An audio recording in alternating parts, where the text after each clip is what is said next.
Hello friend, एक बार फिर से स्वागत है आपका स्मार्ट एजुकेशन चैनल में। फ्रेंड्स, यदि आप मेरे चैनल पर नए हैं तो प्लीज़ सब्सक्राइब बटन पर जाकर सब्सक्राइब कर लें और बेल आइकन को दबाना बिल्कुल मत भूलिएगा। तो फ्रेंड्स, आज का जो हमारा टॉपिक है वो है सजीव जगत। तो आज हम जो है इस वीडियो में जानने वाले हैं सजीव जगत का वर्गीकरण। जो है सजीव जगत को कितने भागों में कब कब बांटा गया है, तो उसके बारे में जो है इस वीडियो में हम जानने वाले हैं। तो चलिए शुरू करते हैं हमारा आज का वीडियो। आज का जो है हमारा पहली हेडिंग भी लिखी हुई है आपकी, सजीव जगत का वर्गीकरण। तो सजीव जगत के बारे में मैं आपको बता दूं कि सर्वप्रथम जो सजीव जगत का वर्गीकरण किया था वो किया था अरस्तु जी ने। अरस्तु जी ने सजीव जगत को दो भागों में बांटा था या दो समूहों में बांटा था। पहला था वनस्पति और दूसरा था जंतु जंतु जगत। तो पहला था वनस्पति और दूसरा था जंतु जगत। तो सर्वप्रथम जिसने सजीव जगत का वर्गीकरण किया था वो थे अरस्तु जी, और उन्होंने दो भागों में इसे बांटा था या दो समूहों में इसे विभाजित किया था। पहला था आपका वनस्पति और दूसरा था जंतु जगत। इसके बाद जो आते हैं हमारे लीनियस। तो लीनियस बहुत ही ज़्यादा इंपॉर्टेंट है, क्योंकि लीनियस ही को जो है आधुनिक वर्गीकरण प्रणाली का पिता भी कहा जाता है। यदि आपसे पूछ ले कि सजीव जगत की आधुनिक वर्गीकरण प्रणाली का पिता कौन है, तो आप बोलेंगे लीनियस। आपको आंसर जो देना है लीनियस। तो लीनियस बहुत ज़्यादा इंपॉर्टेंट है। तो लीनियस ने एक अपनी पुस्तक लिखी जिसका नाम था सिस्टमा नेचर नेचुरे, है ना, यहाँ लिखा हुआ है, आप देख लीजिएगा। तो यह पुस्तक का नाम था उनकी। इसमें जो है उन्होंने जो है सजीव जगत को दो भागों में इन्होंने भी वर्गीकृत किया। सजीव जगत को दो भागों में बांटा। पहला है आपका पादप एवं व दूसरा बांटा था उन्होंने जंतु जंतु जगत। पादप में हमारे पेड़ पौधे आ जाते हैं और जंतु जगत में हमारे जीव आ जाते हैं। इसी प्रकार अरस्तु ने जो बांटा था वनस्पति, तो वनस्पति में जो हमारे पौधे वाले आ जाते थे और जंतु जगत में जो है जीवधारी आ जाते थे। तो इन्होंने बांटा था इसको पादप और जंतु जगत के रूप में। लिनियस को ही जो है आधुनिक वर्गीकरण प्रणाली का पिता कहा जाता है, क्योंकि जो है आधुनिक वर्गीकरण प्रणाली की नींव जो है इन्हीं के जो है इससे पड़ी थी, इनके वर्गीकरण से पड़ी थी। तो इसीलिए इनको जो है आधुनिक वर्गीकरण प्रणाली का पिता कहा जाता है। इसके बाद जो है सन 1969 में एक नए वैज्ञानिक आए जिनका नाम था भिटकर। तो भिटकर जो है नए वैज्ञानिक थे। इन्होंने जो है इसे सजीव जगत को जो है पांच जगत प्रणाली में बांटा या पांच भागों में बांटा। इन्होंने इसको बांट दिया पांच भागों में। तो मैं जो आपको जो याद रखना है, सर्वप्रथम जो बांटा था अरस्तु जी ने बांटा था। उसके बाद आपको लीनियस का नाम याद रखना, क्योंकि लीनियस का पूछ लेता है आधुनिक वर्गीकरण प्रणाली का पिता। तो इन्होंने बांटा था दो भागों में बांटा था, दो समूहों में इन्होंने विभक्त किया था, पादप और जंतु जगत। इतना आपको याद हो गया। इसके बाद देख लेते हैं कि अभी जो है पांच भागों में बांटा गया था सन 1969 में। इसे पांच भागों में वर्गीकृत किया था कि इन्होंने भिटकर ने। तो भिटकर द्वारा जो पांच जगत में इसे बांटा गया वो है आपके नीचे नाम दिए गए हैं, और इनको हम डिटेल से भी पढ़ेंगे अभी। पहला है आपका मोनेरा जगत। तो मोनेरा जगत में इन्होंने क्या कहा, इन्होंने किनको रखा, इस जगत में जो है जीव अर्थात जीवाणु बैक्टीरियाओं को रखा गया था। इसमें और लिखा हुआ है आपका जैसे कि प्रोकैरियोटिक जीव अर्थात जीवाणु। इसके बाद है हमारा साइनो बैक्टीरिया और आर्की बैक्टीरिया। तो इनमें ये शामिल किए गए थे, तो इन्हीं को जीवाणु बोलते हैं। तो जीवाणुओं को उसने रखा था और बैक्टीरियाओं को रखा मोनेरा जगत में। इसके बाद जो नेक्स्ट उन्होंने दूसरा जो है जिस जगत में वर्गीकृत किया वो था आपका प्रोटिस्टा जगत। तो प्रोटिस्टा जगत में जो है एक कोशिकीय जो है हमारे जीव थे उनको शामिल किया गया। प्रोटिस्टा जगत में एक कोशिकीय जीवों को शामिल किया गया, जिसमें जैसे युगलीना जो है आपका, जो आपका पादप और जंतु के बीच में स्थित होता है युगलीना, तो यह जो है प्रोटिस्टा जगत के अंतर्गत ही आता है। इसके बाद है कवक। अभी इनको और डिटेल से पढ़ेंगे, तो थोड़ा थोड़ा हेडिंग आप नाम जान लीजिएगा कौन से पांच भागों में जगतों में इन्होंने डिवाइड किया था इसको। कवक जगत। तो कवक जगत में वो आते हैं जो दूसरों पर निर्भर होते परजीवी। जैसे आप कह सकते हैं परजीवी, या फिर मृत पदार्थों पर जो भोजन करके मृत जीवों के द्वारा जिंदा रहते हैं उनको बोलते हैं कवक। तो कवक जगत में जो है उन्होंने रखा परजीवियों को, और मृत पदार्थों पर भोजन के लिए निर्भर जीवों को शामिल किया गया इस जगत में। इसके बाद अपना जो नेक्स्ट आता है वो था पादप जगत। तो पादप जगत में आप समझ गए होंगे कि शैवाल और बहुकोशिकीय हमारे हरे पौधे। शैवाल जो हमारे समुद्र के अंदर आपने देखी होंगी, सुंदरता बहुत दिखती है, तो वो सब शैवाल में आ जाता है। और बहुकोशिकीय हरे पौधे।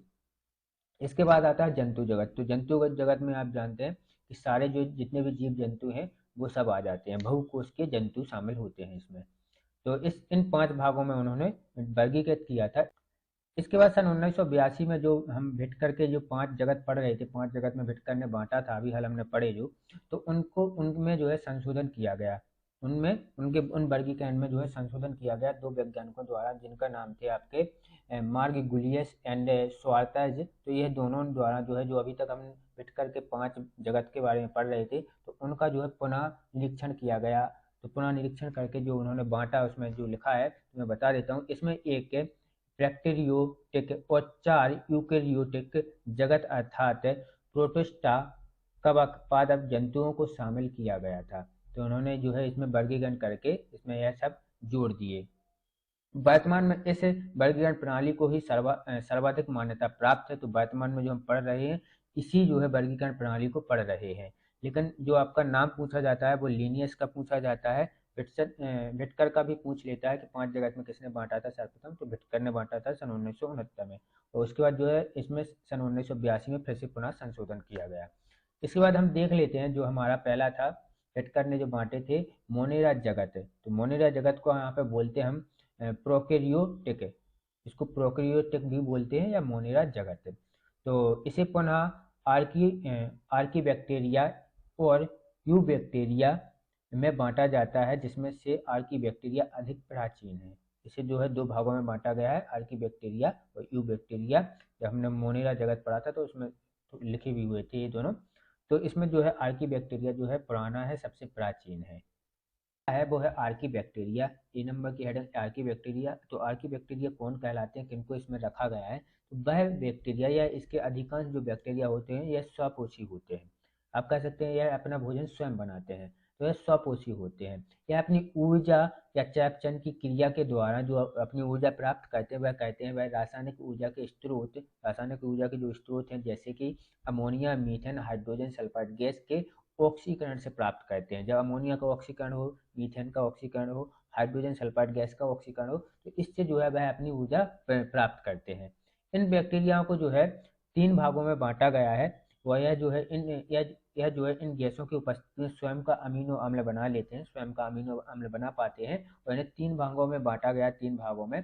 पहला भाग जो है आपका इसमें वो है मेथोनोजेंस। मेथोनोजेंस उन्हें उन बैक्टीरियाओं को बोलते हैं जो मीथेन का निर्माण करते हैं। जो मीथेन का निर्माण करें तो उन्हीं मीथेनी के नाम पर जो है इनका नाम रखा गया है मेथोनोजेंस। इसके बाद है हमारा जो है आपका वो है थर्मो एसिडोफिल्स। थर्मो एसिडोफिल्स जो है यह कहाँ पाए जाते हैं या किस प्राकृतिक पर्यावरण में अपने आप को जो है अनुकूलित मानते हैं या जहाँ पर ये रह सकते हैं, तो वह है यह है अत्यधिक उष्ण हो या अम्लीय पर्यावरण के प्रति अनुकूलित रहते हैं। जहाँ पे अत्यधिक उष्ण जो है जलवायु हो, उसके बाद अम्लीय पर्यावरण हो, तो वहाँ पर यह जो है प्रतिकूलित रहते हैं। इसके बाद हमारा आता है हेलोफिल्स। हेलोफिल्स जो पाए जाते हैं अत्यधिक लवणीय पर्यावरण में बढ़ने के लिए होते हैं, या अत्यधिक लवणीय पर्यावरण जहाँ होगा वहाँ पर जो है आर्की बैक्टीरिया का जो आपका है हेलोफिल्स वो पाया जाता है। नेक्स्ट हमारा सेकंड बी यू बैक्टीरिया। तो यू बैक्टीरिया में क्या होता है, इसमें जो है इनकी झिल्ली नहीं पाई जाती। जो केंद्रक के चारों तरफ झिल्ली होती है, कोशिकांग होता है, तो इनमें जो है यह नहीं पाया जाता है इनके अंदर। इसके बाद इसमें जो है आपका न्यूक्लियोल्ड एकमात्र गुणसूत्र की तरह कार्य करता है। प्रकाश संश्लेषण व इलेक्ट्रॉन का हस्तांतरण जो है प्लाज्मा झिल्ली पर होता है।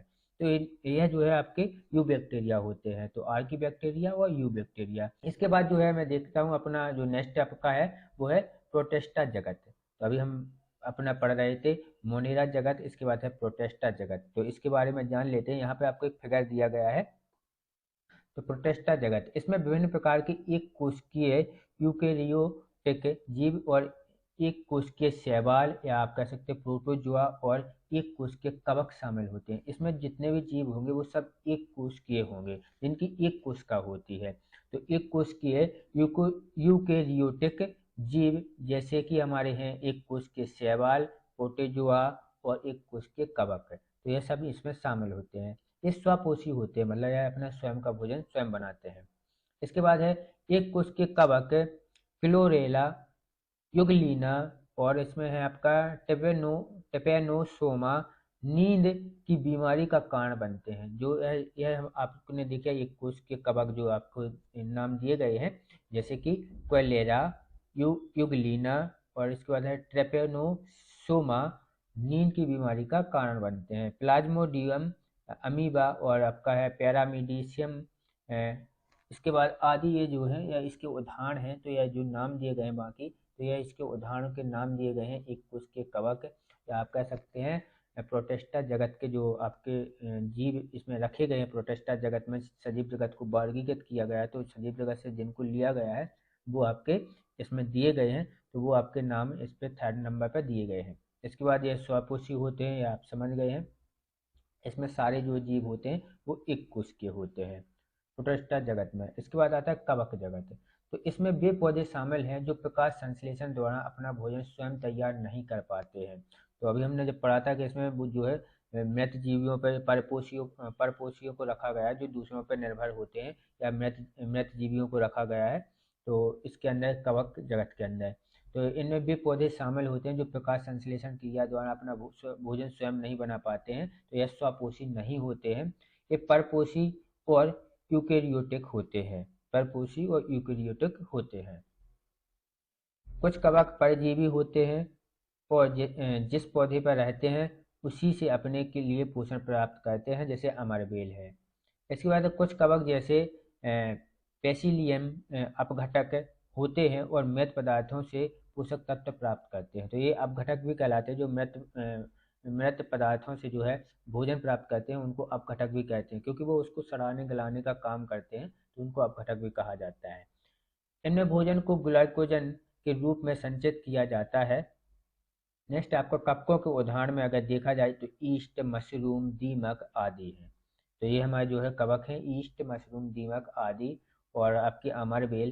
तो यह सब जो है हमारे कवक जगत के अंतर्गत आते हैं, जो परजीवी हो या मृतजीवी पे आश्रित होते हैं, उसको बोलते हैं कवक जगत। इसके बाद आता है हमारा पादप जगत है। तो पादप जगत में इसमें बहुपुष्प के पौधे शामिल होते हैं, यह यूकेरियोटिक होते हैं। इसके बाद मतलब यह स्वयं अपना भोजन बना लेंगे। इसके बाद आते हैं इसमें, इनमें कोशिका भित्ति पाई जाती है। इनमें टोनोप्लास्ट झिल्ली से घिरी हुई एक केंद्रीय रिक्तिका या रसधनी पाई जाती है। तो इसमें जो है केंद्र क्या आप कह सकते हैं कोशिका झिल्ली पाई जाती है ना। इसके बाद है ये पौधों के लिए भोजन को स्टार्च एवं क्या कह सकते हैं और लिपिड्स के रूप में संचय करते हैं।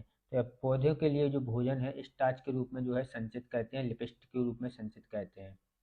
इनमें लवक उपस्थित होते हैं। ये स्वपोषी होते हैं, अर्थात अपना भोजन स्वयं तैयार करते हैं। पादपों की वृद्धि असीमित होती है, इनकी वृद्धि असीमित होती है, यह वृद्धि करते रहते हैं, इनकी कोई सीमित नहीं है कि इतने ही जो वृद्धि करेगा, ये असीमित होती है। शाखाओं के कारण इनका आकार अनिश्चित होता है। तो इनका आकार भी कोई निश्चित नहीं है कि निश्चित आकार, इसका आकार अनिश्चित होता है। इसके बाद आता है हमारा जंतु जगत। तो जंतु जगत में भित्ति रहित यूकेरियोटिक कोशिकाएं पाई जाती हैं। ये परपोषी होते हैं। जंतु जगत की वृद्धि जो है सीमित होती है। जंतु में प्राय एक निश्चित आकार का वह रूप पाया जाता है। तो प्रत्येक जंतु का एक अपना स्वयं का रूप होता है और एक आकार होता है। ज्यादातर जंतु चलायमान होते हैं, मतलब चलने वाले होते हैं। जंतुओं में कोशिका ऊतक अंग एवं अंग प्रणाली में कृमिक स्तर पर पाए जाते हैं। तो जंतु जो बने होते हैं वो कोशिकाओं से बनते हैं, कोशिका ऊतक सेल्स के जरिए, तो उनका निर्माण बताया गया है। तो ये हो गया हमारा जंतुगत। इसके बाद फ्रेंड्स हमारे जो है क्वेश्चन आंसर दिए गए हैं, जीव विज्ञान पर आधारित क्वेश्चन आंसर। तो बहुत सारे हैं जो आप इम्पोर्टेंट क्वेश्चन आंसर हैं इसमें, तो हम देख लेते हैं हमारे क्वेश्चन आंसर को। तो पहला हमारा क्वेश्चन है हमारा कि मांसपेशियों में किस अम्ल के एकत्र होने से थकावट होती है। ऐसा कौन सा अम्ल है जो हमारी मांसपेशियों में यदि एकत्र हो जाए तो हमको थकावट होने लगती है, तो वो है हमारा लैक्टिक अम्ल। लैक्टिक अम्ल जो है हमारी मांसपेशियों में एकत्र होने पर हमें थकावट होने लगती है। अंगूर में कौन सा अम्ल पाया जाता है, तो अंगूर में जो है टार्टरिक अम्ल पाया जाता है। इसके बाद कैंसर संबंधी रोगों का अध्ययन कहलाता है, तो ऑर्गेनोलॉजी कहलाता है। जो कैंसर संबंधी रोगों का अध्ययन करते हैं तो उसको बोलते हैं ऑर्गेनोलॉजी। इसके बाद है हमारा मानव शरीर में सबसे लंबी कोशिका कौन सी होती है, तो तंत्रिका कोशिका जो है मानव शरीर में सबसे अधिक लंबी होती है। इसके बाद नेक्स्ट है हमारा दांत मुख्य रूप से किस पदार्थ के बने होते हैं, तो दांत जो है वैसे कैल्शियम के होते हैं, लेकिन यहाँ बोलते हैं यहाँ पे दांत जो है डेंटाइन के बने होते हैं, डेंटाइन। ठीक है।